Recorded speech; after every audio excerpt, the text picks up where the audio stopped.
Hey, welcome to the September 21st Fantasy Football Show. It's a special segment of the Father, Son, and Holy Sport Weekly Podcast. I'm G-Man from Columbus, Ohio. That's my man T-Money out there in 49er country. What's up, T? What's up, man? Ready for some fantasy football? We both got some W's in our league together. It's going to be a good one this week, too. Let's see how well we can do picking some hot and cold. Hey, y'all, if you like what you're seeing every week, press the like and subscribe. We're on YouTube, Spotify, all the major platforms. Look for our name at Father, Son, and Holy Sport. Last week, we hit it for you. 4 of 6 on the hot and cold for the team. Father, Son, and Holy Sport, man. Where can you find 67% pick rate? Come on, this is with the spreads, man. We're giving you all the stuff. Let's go. Let's start off with the hot and cold, as T-Money said. G-Man starting with the hot. Starters who are going to go off, going to beat their projections. T-Money with the cold. People you might want to put on your bench. Watch out. Be careful. All right, let's start off with the quarterbacks. And I'll do the hot quarterback first. I'm going to start off with Carolina traveling to Houston. Thursday night football. Big favorite for Carolina, -8. And I'm going with their quarterback, Sam Darnold. Ooh. He's projected at 15.8 points.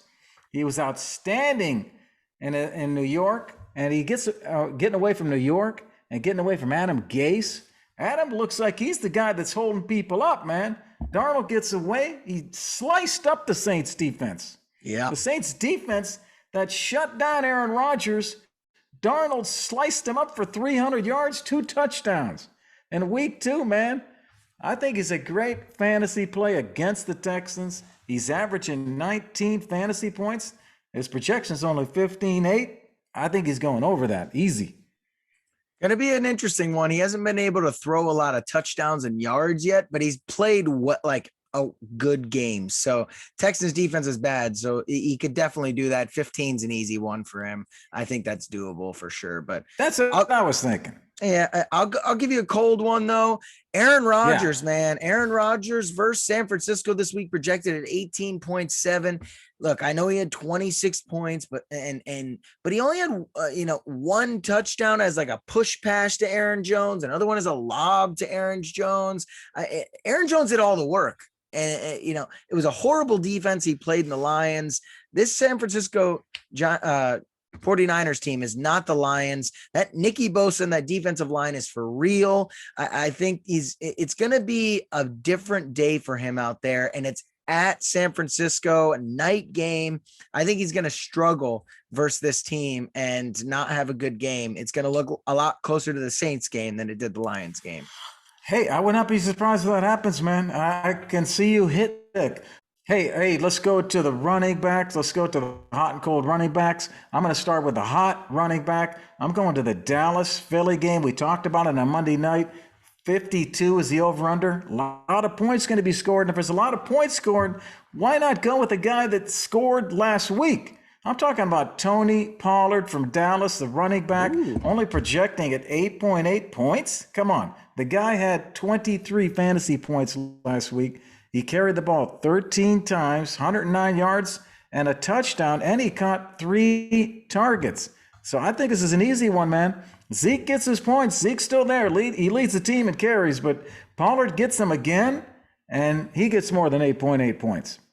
Okay, well, we'll see. I'm not good at predicting, if someone's going to have 8 or 9 points. That's a tough one. Pollard does look like the next round of dudes here, so we'll see. But I'll jump to the cold here. It's going to be Kamara again. He's projected at 19 versus the Patriots this weekend. Only had 7 versus the Panthers, who were just supposed to be an okay team. And now you're going to play the Patriots, and you think the Panthers defense was tough. How about Bill Belichick, the best defensive mind in football, and that team? I just think he knows exactly who and what to take away. Good luck if you're Alvin Kamara trying to get to 19 points. Just trying to figure out this New Orleans Saints team, man. What is going on with this team? And now Jameis Winston's out there. People are saying, drop him from your team. If you got him on your team, drop him. And he was a hot quarterback to start the season. Now the offense is like falling apart again. What's going to happen? Hey, let's go to the wide receivers. I'm going to start with a hot Arizona traveling east to Jacksonville for a 1 p.m. start on Sunday. They're favored by 7.5. It's a high scoring game, T-Money, 52 points. I'm going with some offense from Arizona. Rondale Moore, only projected for 12.6 points. He's averaging 18 per game. He had 24 last week. And I think the streak continues. They go into Jacksonville, and he lights it up. Man, he had 7 catches last time out of 8 targets, 114 yards and a touchdown. Kyler Murray likes him. He's targeting him. So Rondale Moore, man, over 12.6.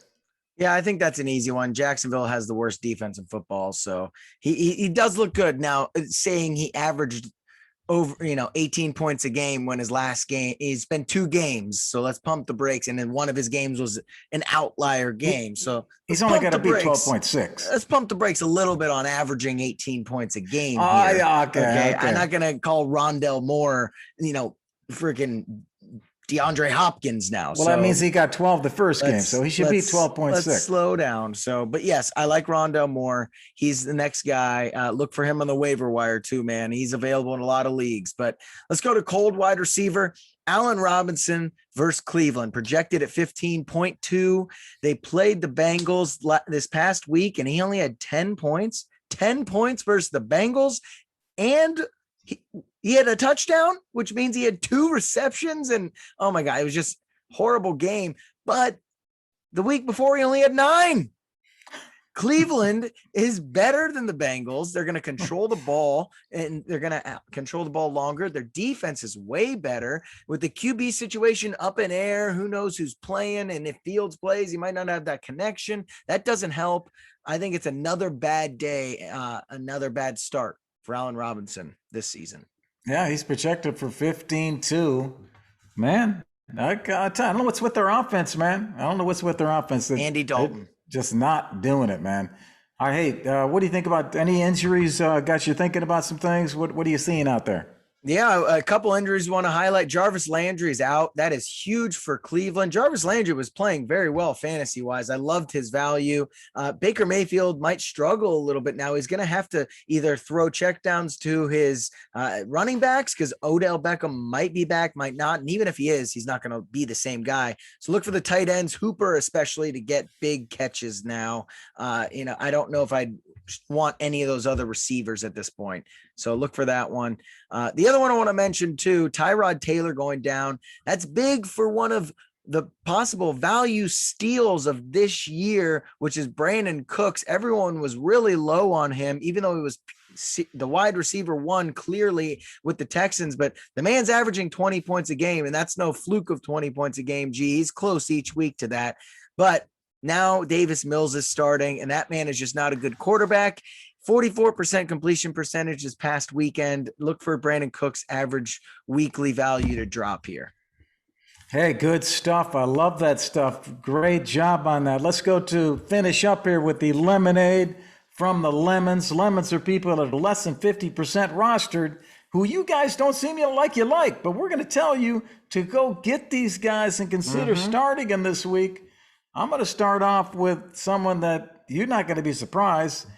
Cordell Patterson from Atlanta, only rostered in 15% of the ESPN leagues. He plays at the Giants. 1 o'clock Sunday. He's projected for only 10.6 points. He just scored 24 against the Bucs. I know he's an up and down guy, but I think he's going to get this. I think go get him. It's worth a start, man. 24 points off the waiver wire. Let's go. Yep, that's a good pickup. He seems to be one of the best guys on that Atlanta Falcons team. So I like him a lot. The other guy I'm going to go with, who you mentioned already, is Tony Pollard. He's only rostered in about 48% of leagues right now. And so is he the new RB1 in Dallas? Who knows? I hope not. I got Zeke on multiple of my teams here, so that scares the living hell out of me. The guy had 23 points, over 100 yards rushing, and 3 receptions and a touchdown. So he's being used in that offense. They clearly want to save Zeke, they're saying, for the entire year. I'm not happy about it as a Ezekiel Elliott owner, but I think especially if you do own Zeke, you need to go get this guy and roster him. Hey, the point is that's a good pick. I like that pick. Obviously, we talked about it, but man, it's tough to find a running back that's the bell cow that they give all the carries to. Everybody wants to go running back by committee, and if they got a guy like Pollard, why not spread it out? You got a Yeah. backup in case there's an injury. Everybody's doing it. So if you own a player that's getting all the touches, man, you better feel lucky because you got it made. And one of the guys is going to go off tonight is right behind me, or this weekend is right behind me. JT is going to be one of those bell cows. Hey, we hope you love the new fantasy football show brought to you by Father, Son, and Holy Sport. You know that we love you. And if you love the show, press the like and subscribe. Look for us on all the platforms at Father, Son, and Holy Sport. If you're interested in sponsoring our fantasy show, reach out to us. T-Money, good luck with your fantasy teams this weekend. Oh yeah, good luck with yours too, man. It was a good show. Look out for some of these injuries. Make sure you're hitting the waiver wire tonight, and we'll talk to you soon.